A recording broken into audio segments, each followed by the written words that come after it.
Bonjour à toutes, on va parler aujourd'hui du maillot de bain, pas du maillot de bain mais des maillots de bain. Je suis Benjamin, responsable du développement produit et aujourd'hui pour parler des maillots de bain, je suis accompagné d'Alexandra. Tu peux nous dire qui t'es vite fait? Je suis modéliste spécialisée en balnéaire et lingerie et j'accompagne Asphalt dans le développement des maillots de bain. Ces maillots de bain, on a développé plusieurs formes, tu peux nous les décrire rapidement? On a décidé de développer un maillot de bain une pièce et un maillot de bain deux pièces. Donc on a déjà un maillot de bain une pièce qui s'adapte à ce qu'on veut, ça permet d'avoir quelque chose de couvrant, de féminin. Voilà, on se sent en sécurité dans ce maillot de bain. Je pense que c'est vraiment la première chose qu'on a cherché, c'était un mix entre confort, sécurité et féminité. Et un maillot de bain deux pièces, donc on est sur un triangle en haut et en bas, on peut switcher entre une culotte taille haute ou une culotte plus petite. Selon les goûts. Selon les goûts. Pour faire un beau maillot de bain, il faut une très belle matière. On est parti en Italie chez Jersey Lomellina. Tu peux nous en dire un peu plus sur cette matière? Donc c'est une matière qui a un super kick. Donc le kick, c'est une matière qui va être élastique, donc qui va s'adapter au corps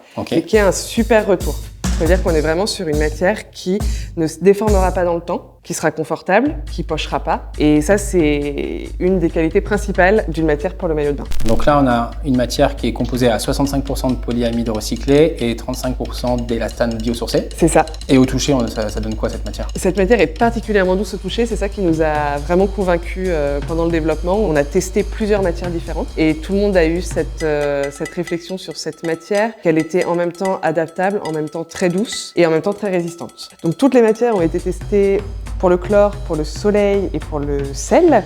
C'est indispensable sur un maillot de bain que la matière résiste à tout ça. Ce qui n'empêche bien entendu pas de le laver à l'eau claire après chaque utilisation. On a parlé de la matière extérieure. Je vois qu'il y a une matière à l'intérieur qu'on appelle la doublure. Sur beaucoup de maillots de bain, la doublure, elle se détend, elle se déforme, elle sort du maillot de bain parce qu'elle est trop lâche. Et là, on a vraiment trouvé une doublure qui allie toutes ces choses-là, c'est-à-dire qu'elle a aussi un retour et un kick assez important comme la matière principale. Elle est douce aussi et on voit que c'est de la qualité. On n'a pas l'impression d'avoir quelque chose de tout mou. Et ça a vraiment été notre recherche principale au niveau de la doublure. On a limite l'impression que la qualité de la doublure est une qualité de maillot de bain extérieur.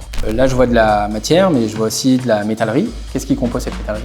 Alors, c'est une métallerie qui est en zamac. C'est une matière qui est résistante au chlore, au sel, au soleil, à tout ça. La métallerie, c'est quelque chose d'important dans un maillot de bain, en particulier pour avoir des bretelles réglables. Ça permet vraiment d'adapter le maillot de bain à sa morphologie. On a ça sur les deux modèles qui ont un bonnet, c'est-à-dire le une pièce et le deux pièces. Ça permet d'avoir un réglage optimum et de vraiment s'adapter à tout le monde. Ok, pour faire un beau maillot de bain, il nous faut une belle confection. Pour ça, il faut voyager un petit peu. Pas si loin, on essaie de faire le moins loin possible. Exactement. On est parti au Portugal chez Luipex. C'est une usine qui est spécialisée dans le maillot de bain. Ils ont toutes les machines possibles et inimaginables. Très important. Parce que c'est vraiment des machines particulières aussi qui sont utilisées pour le maillot de bain. On ne se rend pas forcément compte de ça. Oui. Mais c'est une technicité, des machines particulières, des finitions particulières qui n'ont rien à voir avec le prêt-à-porter. On parlait au tout début des deux formes de culottes, de la forme du maillot de bain une pièce. Est-ce que tu peux nous en dire un peu plus sur les détails des maillots de bain qui font un peu la différence? Je vois par exemple que sur le une pièce et le deux pièces, je vois des pinces au niveau de la poitrine. Les pinces sont indispensables pour galber la poitrine naturellement. C'est une façon en fait de donner du volume à la matière pour que la matière s'adapte à la poitrine. Quand on n'a pas de pince, on a un maillot de bain qui écrase la poitrine. Ok, et pour petite et grande poitrine du coup? Pour petite et grande poitrine, ça permet justement de suivre le galbe naturel de la poitrine. Donc ça veut dire que ce soit le une pièce ou le deux pièces, on a des maillots de bain qui s'adaptent un peu à toutes les morphos, à toutes les poitrines. Exactement. Et au niveau des culottes justement, c'est quoi un peu la différence entre ces deux culottes? On a une culotte qui est vraiment taille basse, donc qui permet de bronzer facilement, qui est parfaite. Et une culotte taille haute, ça permet de choisir avec le même soutien-gorge, de pouvoir avoir quelque chose de plus petit ou de plus emboîtant suivant ce qu'on veut. Après, sur la culotte haute, on a quand même veillé à garder une échancrure assez féminine. On voulait quelque chose qui soit quand même adapté à tous les âges, à toutes les personnes aussi, à tout ce que chaque femme a envie. Ni trop échancrée, ni trop couvrante. C'est la même chose d'ailleurs sur le maillot de bain une pièce. On a vraiment travaillé l'échancrure. Ça a été un gros point de travail pendant les essayages. Notre leitmotiv, c'était vraiment de trouver quelque chose qui s'adapte et qui aille à tout le monde. Ok, trop bien. Si tu pouvais nous résumer ces maillots de bain en 3 mots? Je dirais qu'ils sont durables, qu'ils s'adaptent à toutes les morphologies et qu'ils sont féminins. Et tout ça pour moins de 100 € sur le site asphalt.com.